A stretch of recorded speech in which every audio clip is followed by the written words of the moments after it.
Public sector का UCO bank इन दिनों चर्चा में है। इस सरकारी बैंक को सीबीआई की कार्रवाई का सामना करना पड़ रहा है। एक दिन पहले ही सीबीआई ने यूको बैंक को लेकर एक बड़ा एक्शन लिया और देश भर में कई जगहों पर एक साथ छापेमारी की है। इस एक्शन के पीछे यूको बैंक आईएमपीएस स्कैम को वजह बताया जा रहा है। चलिए जानते पूरा मामला क्या है और यूको बैंक आईएमपीएस स्कैम आखिरकार क्या है। सबसे पहले आपको बता दें कि सेंट्रल ब्यूरो ऑफ इन्वेस्टिगेशन यानी कि सीबीआई ने बुधवार को कई शहरों में स्थित 67 ठिकानों पर छापेमारी की। जिन जगहों पर सीबीआई ने छापेमारी की वो राजस्थान और महाराष्ट्र के 7 अलग अलग शहरों में स्थित है। बताया गया है कि सीबीआई ने यह छापेमारी करीब 820 करोड़ रुपए के आईएमपीएस स्कैम के सिलसिले में की है।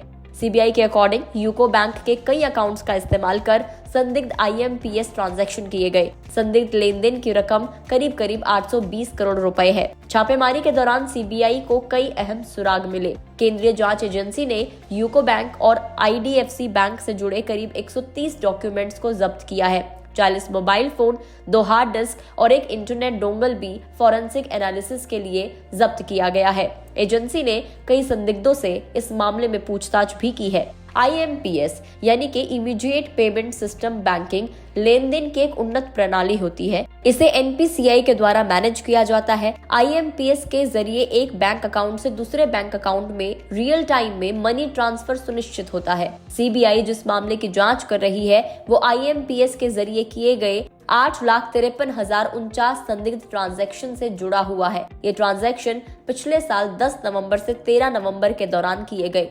स्कैम में 7 प्राइवेट बैंक्स के करीब 14,600 अकाउंट होल्डर्स के खातों से आईएमपीएस इनवॉर्ड ट्रांजैक्शन शुरू किए गए। ये ट्रांजैक्शन यूको बैंक के 41,000 से ज्यादा अकाउंट्स में पोस्ट किए गए। स्कैम में हुआ ये कि 820 करोड़ रुपए के ट्रांजैक्शंस हो गए। यूको बैंक के संबंधित अकाउंट्स में 820 करोड़ रुपए जमा हो गए, जबकि ओरिजिनेटिंग बैंक के अकाउंट से एक्चुअल में कोई डेबिट हुआ ही नहीं था। यूको बैंक के जिन अकाउंट होल्डर्स के अकाउंट में पैसे क्रेडिट हुए उनमें से कईयों ने अकाउंट से पैसे निकाल लिए और बैंक को नहीं लौटाया। सीबीआई अब इसी मामले की जांच कर रही है। इससे पहले भी मामले में सीबीआई कार्रवाई कर चुकी है। इससे पहले दिसंबर 2023 में कोलकाता और मंगलोर समेत यूको बैंक और यूको बैंक के अधिकारियों से जुड़े 11 ठिकानों पर छापेमारी की गई थी। इस बार जिन शहरों में सीबीआई ने छापेमारी की उनमें जोधपुर, जयपुर, जालोर, नागौर, बाड़मेर, फलोदी और पुणे शामिल है। तो आगे इस मामले में क्या होता है ये देखने वाली बात होगी। इस वीडियो में इतना ही। आपको जानकारी कैसी लगी और इस पर आपका क्या कुछ कहना है कमेंट करके बताएं।